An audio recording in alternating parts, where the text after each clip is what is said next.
کہ ویسٹ کے اندر اس کانسیپٹ کو ڈسکور کیا گیا. ایک سائیکالوجسٹ ہیں, ان کی یہ کتاب ہے مائنڈ سیٹ, اور ملینز ان کی جو ہیں کتابیں وہ اٹس اے بیسٹ سیلر, وہ بک چکی ہیں. تو وہ یہ دو ٹرمز انہوں نے خاص طور پہ ان کو مین اسٹریم کیا. فکسڈ مائنڈ سیٹ یہ ہے کہ میں یہ اسیوم کر لوں کہ میری ایبلٹیز فکسڈ ہیں, میرے ٹیلنٹس فکسڈ ہیں, میں محنت سے اپنے آپ کو بہتر نہیں کر سکتا, مجھے وہ کرنا چاہیے جو میرے ٹیلنٹ اور میری صلاحیت کے مطابق ہے. اچھا, تو یہ ہے فکسڈ مائنڈ سیٹ. ناظرین پروگرام میں آگے بڑھیں گے, اور آج کل کے دور میں جب دنیا ترقی, کامیابی اور ذہنی صلاحیتوں کی بات کرتی ہے تو ایک اصطلاح بار بار سننے کو ملتی ہے, گروتھ مائنڈ سیٹ, یعنی ایسی سوچ جو مسلسل سیکھنے, بہتر بننے اور آگے بڑھنے پر یقین رکھتی ہے. مغربی دنیا نے حال ہی میں اس نظریے کو دریافت کیا ہے, لیکن اسلام نے ہمیں یہ شعور 1400 سال پہلے ہی دے دیا تھا. ہمارے پیارے نبی رسول اکرم صلی اللہ علیہ وآلہ وسلم کا ہر قدم, ہر حکمت عملی اور ہر فیصلہ ایک مثالی گروتھ مائنڈ سیٹ کا عملی مظہر تھا.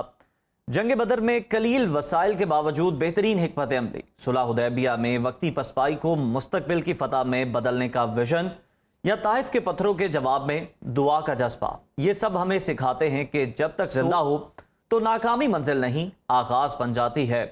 خلفائے راشدین کو ہی دیکھ لیجئے. حضرت عمر رضی اللہ تعالیٰ عنہ کا مشاورتی نظام ہو, عدالتی اصلاحات اور نئے شہروں کی بنیاد ہو, حضرت علی کا علم اور بصیرت سے لبریز طرز گفتگو ہو, یا پھر حضرت عثمان کی نظم و ضبط اور حضرت ابو بکر کا انتہائی کٹھن وقت میں امت کو سنبھالنا, سہارا دینا, یہ سب اس بات کی روشن مثالیں ہیں کہ ہمارے اسلاف ہر قدم پر ترقی, سیکھنے اور بہتر فیصلے کی طرف رواں دواں تھے. اسلامی تاریخ کے عظیم کرداروں نے کس طرح گروتھ مائنڈ سیٹ کو اپنایا, اور آج کے نوجوان اپنے اسلاف اور افکار کو اپنا کر دنیا میں کس طرح اپنا مقام بنا سکتے ہیں, اسی پر بات کرنے کے لیے اس وقت ہمارے ساتھ موجود ہیں ریسرچ اسکالر سید فہد علی کاظمی صاحب. بہت شکریہ فہد صاحب آپ کی موجودگی کا. میں سب سے پہلے یہ جاننا چاہوں گی, گروتھ مائنڈ سیٹ اور فکسڈ مائنڈ سیٹ کو میں فرق بیان کیجیے گا. جی بسم اللہ الرحمن الرحیم. تھینکس اے لاٹ. بہت ہی امپورٹنٹ ٹاپک ہے, جسے آپ نے خود اپنی انٹرو کے اندر بھی شیئر کیا کہ ویسٹ کے اندر اس کانسیپٹ کو ڈسکور کیا گیا. ایک سائیکالوجسٹ ہیں, ان کی یہ کتاب ہے مائنڈ سیٹ, اور ملینز ان کی جو ہیں کتابیں وہ اٹس اے بیسٹ سیلر, وہ بک چکی ہیں.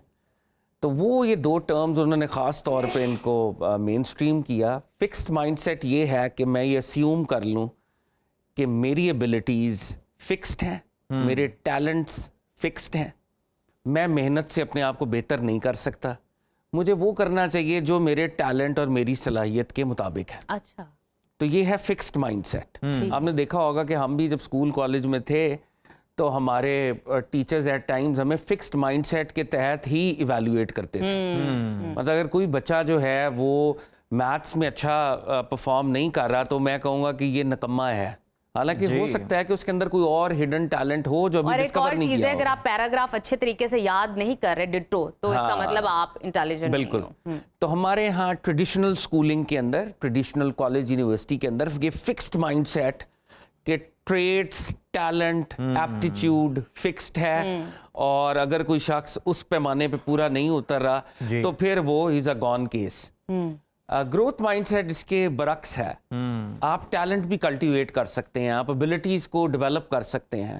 اگر آپ کسی ایک چیز میں فیل ہو رہے ہیں تو دیٹس اے لرننگ کرو. اس کا یہ مطلب نہیں ہے کہ آپ انہیرنٹلی برے ہیں, بلکہ ہو سکتا ہے آپ نے اس صلاحیت کو بھی اتنا ایکسپلور نہیں کیا, آپ نے اس صلاحیت کو اتنا ڈیولپ نہیں کیا, اور ہو سکتا ہے کہ اس صلاحیت کے علاوہ کوئی اور صلاحیت آپ کے اندر ہو جس کو بھی آپ نے ڈسکور نہیں کیا. ایکسپلور کرنا ضروری ہے. تو یہ ہے گروتھ مائنڈ سیٹ. اچھا, اب یہ کیونکہ ٹرمز ہیں فینسی ٹرمز ہیں نا, تو ویسٹ میں بولی جا رہی ہیں, ہمارے بچے بھی امپریس ہوتے ہیں, اور ہونا بھی چاہیے ٹو این ایکسٹینٹ, لیکن کرنے کا کام یہ ہے کہ یہ وہ ساری ٹرمز ہیں جو سرکار دو عالم صلی اللہ علیہ وآلہ وسلم, خلفائے راشدین, صحابہ کرام, اہل بیت, یہ سارے فینومنن کو آلریڈی کر کے دکھا رہے تھے کہ وہ لوگوں کو فکسڈ مائنڈ سیٹ کے نظریے سے نہیں دیکھتے تھے, گروتھ مائنڈ سیٹ کے نظریے سے دیکھتے تھے. اب میں اس کی کچھ ایگزامپل جیسے آپ نے بھی یہاں پہ پریزنٹ کی, ان کو میں کنیکٹ کرنا چاہوں گا. دیکھیں, دنیا بھر میں کہیں ہوتا ہے کہ کوئی بہت عظیم مقصد ہو اور بچوں کے ساتھ بھی وہ مقصد ڈسکس کیا جا رہا ہو. عام طور پہ ہم تو ایڈلٹس کو اپنی ٹیمز کے اندر، اپنی پالیٹکس کے اندر، اپنے مقاصد کے اندر لے کے آتے ہیں نا کہ یہ میرا انیشیٹو ہے. سرکار تو عالم صلی اللہ علیہ وآلہ وسلم کا گروتھ مائنڈ سیٹ، سامنے ایک بچہ ہے، اس بچے کو بھی دین کی دعوت دی جا رہی ہے. وہ بچہ بھی سوچ رہا ہے کہ میں نے اس دین پہ چلنا ہے تو کیوں چلنا ہے. میں ڈسکس کر رہا ہوں حضرت علی المرتضیٰ کی conversion. He is a child. دنیا کے کسی لیول کے اوپر چلڈرن کو اپنی ٹیم میں حاصل کرنے کے لیے اتنی زیادہ کیننس کا مظاہرہ نہیں کیا جاتا. بٹ پروفٹ صلی اللہ علیہ وسلم کا مائنڈ سیٹ کیا ہے؟ Growth mindset. وہ کمیونٹی کو گروتھ مائنڈ سیٹ کے اوپر ڈیولپ کرنا چاہ رہے ہیں کہ یہ بچہ جو آج تمہیں بچہ لگ رہا ہے، یہ کل کا اسد اللہ ہے، یہ حیدر کرار ہے، یہ گیٹ وے آف وزڈم ہے. اب یہ دیکھیں کہ جو آپ کے دشمن ہوتے ہیں، آپ ان کو تو گیو اپ ہی کر دیتے ہیں نا کہ یہ تو میرا دشمن ہے. جی سرکار دو عالم صلی اللہ علیہ وآلہ وسلم جب یہ دعا فرما رہے ہیں، الہ العالمین عمر بن حشام یا عمر بن الخطاب میں سے کسی ایک کو اسلام کی دولت سے نواز دے، تو جناب عمر فاروق اس وقت دوسری طرف ہیں. نبی علیہ الصلوۃ والسلام کا وہ گروتھ مائنڈ سیٹ ہے کہ عمر رضی اللہ تعالی عنہ کے اندر وہ پوٹینشل ہے کہ یہ اگر اس سائیڈ آف دا فینس پہ آ گیا تو یہ دنیا کا بہترین حکمران بن جائے گا، نقشہ بدل جائے گا. تو اس کا بالکل اور وہ دنیا نے دیکھا پھر.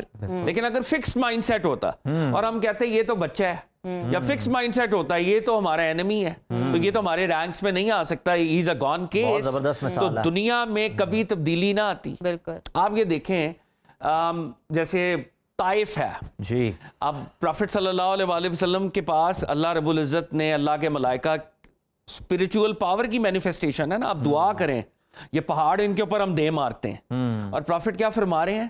ہو سکتا ہے ان کی نسلوں میں کوئی ایمان لے آئے. اور 1980s میں ہم دیکھ رہے ہیں کہ OIC organisation of Islamic countries, اس کا اجلاس طائف میں ہو رہا ہے. 57 ممالک ادھر جمع ہیں. یہ گروتھ مائنڈ سیٹ ہے کہ اگر آج یہ ایمان نہیں لا رہے تو ہو سکتا ہے 1400 سال بعد یہاں پر یہ اسلام کا ایک بہت بڑا فورٹریس ہو. اور وہ ہوا. فتح مکہ کی اگزامپل دیکھیں. اب فتح مکہ میں دیکھیں سارے اینیمیز تھے نا. جی پرافٹ صلی اللہ علیہ وآلہ وسلم پر کسی نے اوجڑی پھینکی تھی، کسی نے پتھر مارے تھے، کسی نے راستے میں کانٹے بچھائے تھے، کسی نے آپ کو کعبۃ اللہ کے اندر عبادت سے روکا تھا. وہ سارے مجرم وہاں پر موجود تھے. پرافٹ صلی اللہ علیہ وآلہ وسلم اگر سزا کا نفاذ کر دیتے تو وہ حق بجانب ہوتے، لیکن پرافٹ صلی اللہ علیہ وآلہ وسلم نے کہا کہ تم سب آزاد ہو. اب یہ جو مکہ کے لوگ جن کو پرافٹ صلی اللہ علیہ وآلہ وسلم نے جن کے ایمان کو قبول کیا، جو صحابہ کی جماعت میں شامل ہوئے، یہ لوگ کیا بنے؟